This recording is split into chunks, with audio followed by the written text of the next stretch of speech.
All right, so every one of those other problems was solvable using exponent rules. But what we have to talk about now is how would we handle something like this that can't be solved with our exponent rules. And that's kind of where a logarithm comes in. When you do your homework tonight, do not reach for your calculator.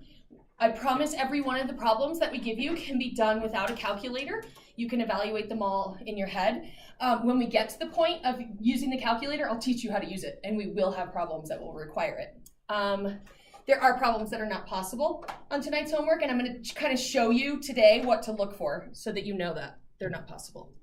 So I apologize, I couldn't find my overalls this morning. Otherwise, I would have dressed up as a lumberjack, because of the terrible pun that comes along with what logarithms are. So a logarithm is really just an exponent. Right, you get it? Like x, and like logs, and lumberjacks, and right? Okay, it's coming together. It's all coming together. Okay, so so I want you to remember that phrase. It will help you. A log is just an exponent, because logarithms and exponents are opposite operations, just like multiply and divide, add and subtract, square and square root. They're inverse operations. So if your exponent rules are kind of failing you, usually you can use logs to help you solve it. So here are the two forms, and I kind of showed you that over on the board. What I want you to recognize is that there's only three pieces. They just change positions. So there is, in an exponent problem, there's a base number. When we write it as a log, it's kind of the subscript to the log. When we have an exponent problem, there's an exponent. Well, over here, a log is an exponent. So that's how we know that that exponent goes over here. And then there's a third position, which is kind of the result, and that would go right here. So just to clarify, this y is not an exponent on that b. Okay, this is just a subscript and a number belonging like on the same level with the log. Okay, so there's just three positions.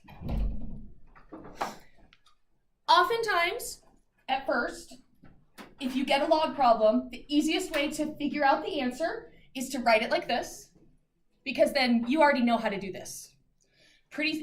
After doing that for a couple days, you'll be able to answer a log problem without rewriting it. This particular website does a nice little animation of going back and forth between the two. So it really is just the same three pieces, just kind of getting rearranged between these two different forms. All right. So on our first day of logs, a lot of what you're going to do is literally just go back and forth between the two forms to make sure that you can correctly go back and forth between the two forms and get used to writing it. So if this is our exponent equation, I can answer this question. X is 3. If we write it as a log, it would look like this. Log base something of something equals something. Okay, there's 3 spots. A log is an exponent. So that's how I know that the x goes here, because that was my exponent. The base number is consistent, and so therefore the 8 goes here.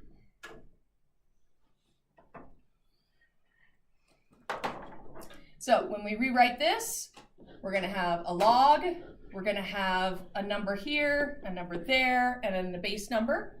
My base number is 6, so the 6 goes here. A log is an exponent, so my exponent goes right here, and my x goes there. And then this one would be log base x of 4 equals -1/2. Now, I think that in all of these questions, it's probably easier for you to figure out the value of x before you write it in a log form. So like this, okay, x is 1/36. And for this one, x is, what is x on this one? This one's a tricky one. It is a 16, but it's actually a 1 over 16. Because it had to get square rooted to become a 4, but it also had to get flipped.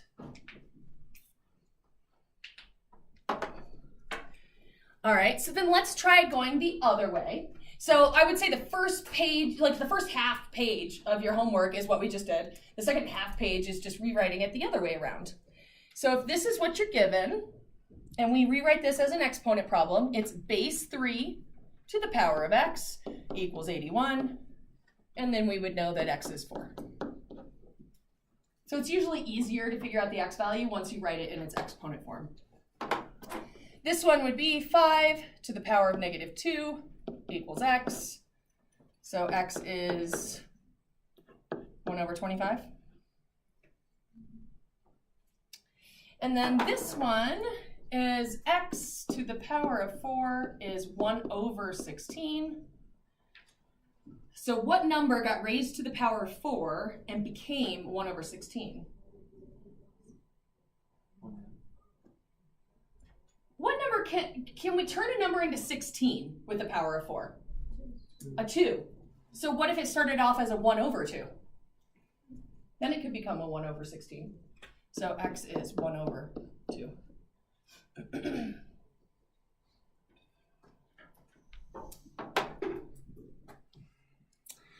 All right, so now that you know kind of how to go back and forth between the two forms, there's a couple things I want you to watch out for, things that are not possible, or shortcuts for that matter. If we took the time to sort of rewrite this particular problem in its other form, it would be 6 to the power of x equals 6. So what's x? 1. All right, so if you have a problem like this, log base 6 of 6, sometimes there won't be an equals in a log problem, and it'll just say that. What's log base 6 of 6? Well, the answer is just 1. So if the base number and the argument are the exact same number, then it's just a 1. Because really what the question is, when you look at a log, what I want you to be saying in your head is, what exponent turns a base 6 into a 6? And the answer is 1. So let's try that over here. So this log problem is saying 3 to the power of 0 equals x. Well, anything to the power of 0 is 1. So x is 1. So therefore, I want you to be careful and look for problems like this. If you have a log problem where it's got whatever base number it has, but this is a 1, you know the answer is always going to be 0. Because the question is, what exponent turns a base of 3 into a 1? A 0. Right? So a log is a missing exponent. So when you see a log, you're going, okay, what exponent? What's the exponent that turns this into that? So then let's do that down here. 4 to what exponent value will become negative 16? That's not possible. In fact, this number will almost never be negative. It really should never be negative unless the base number started negative. But I'll tell you, it's not very formal to have negative base numbers. We don't often have that. So if you have a positive base number, there's no way I can multiply a 4 or a 2 or a 7 or whatever that base number is by itself over and over and over and somehow get a negative number. Okay? So that would be a not possible situation. And then this is also a not possible situation. Can I take a 2, multiply it by itself over and over and over and somehow get nothing? No, right? Because when I rewrite this, it's 2 to the power of x equals 0. That can't happen. I can't turn something into nothing just by multiplying it by itself. So let's summarize some of our truths about logs. The base number. The base number really should always be positive. Okay, it could be fractions, that's fine. It probably wouldn't be a 1. I don't think we'll ever see a base number of 1 because it just doesn't make any sense. Because 1 to the power of anything stays a 1. So if the base number is always positive, that means that this result, so this is sort of the result of the b to the x problem is what goes here. And it should also always be positive. So it should never be 0. I can't turn something into nothing. Now let's think about the exponent over here. Can we have negative exponents? Totally, they do the flipping. Can we have fraction exponents? Can we have a 0 exponent? Totally. Can we have a 1 exponent? Can we have an exponent that's like 3,000? Yeah, so there's really no restrictions on this. Okay, so what a log can equal can really be anything. So over here we have no restrictions.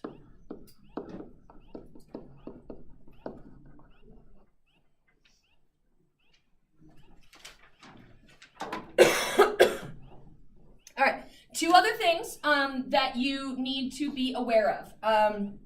There are 2 special logs. And if you actually got your calculator out when I started talking about the buttons, hopefully what you noticed was that there was an LOG button, but there's also an LN button. So common log is what we call any log that has a base of 10. Okay. It is it's kind of like we can turn any log into a base 10 log. So even this one, your calculators now can do this one really fancy, but like we can take a base 2 and change it to a base 10, even if you were having to use a more basic calculator. Natural log is base E, like the same E that we learned last week.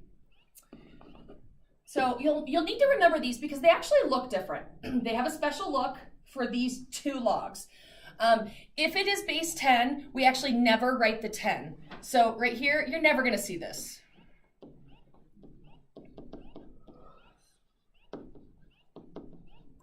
Okay, it's the one log that does not get that subscript. So if you see a log without that subscript, you know it's a 10. And so if there's a log base E, in the same way, we'll never see this.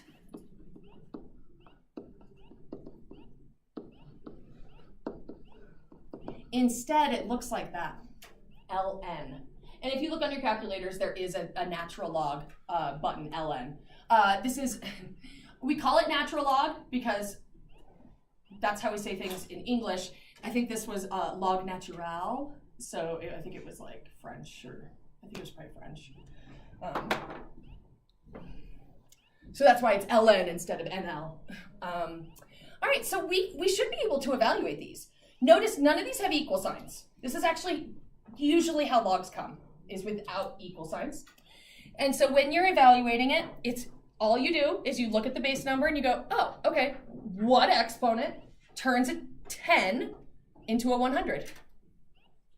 2. So this equals 2. Because this was a little 10. All right, let's try this one.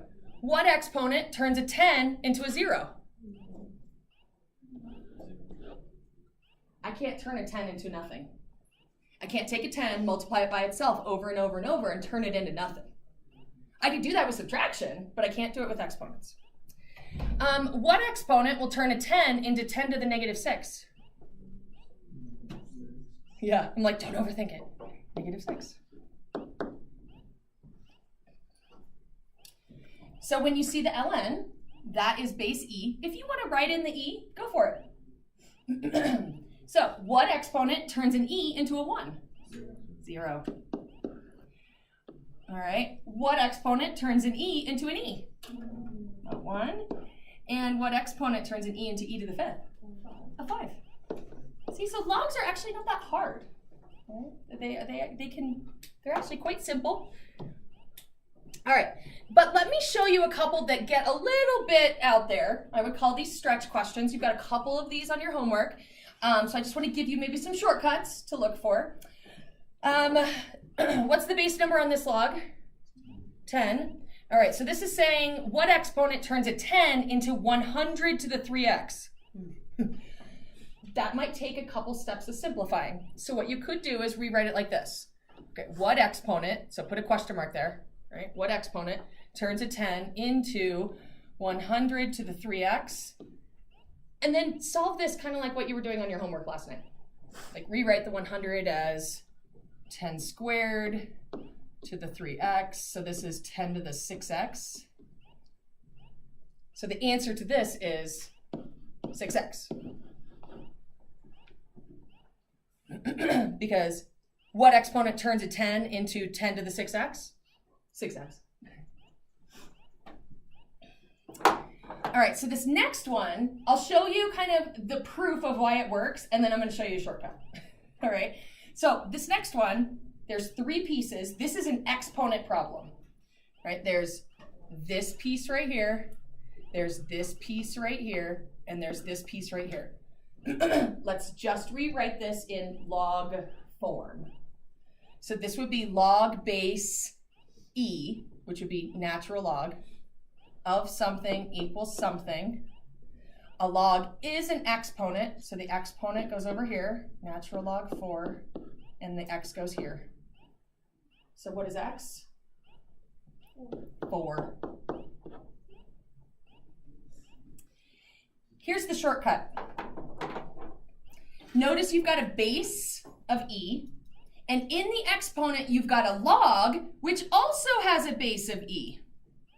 They are inverse operations, so they completely undo each other. A log with base e and an exponent problem with base e will undo each other, so these things sort of cancel each other out, and you get 4 equals x. That's sort of the shortcut. This is the proof of why it works. We can use that same shortcut over here. If we've got a base 2, and in the exponent we've got a log base 2, these pieces cancel each other out, and the answer to this is just 9.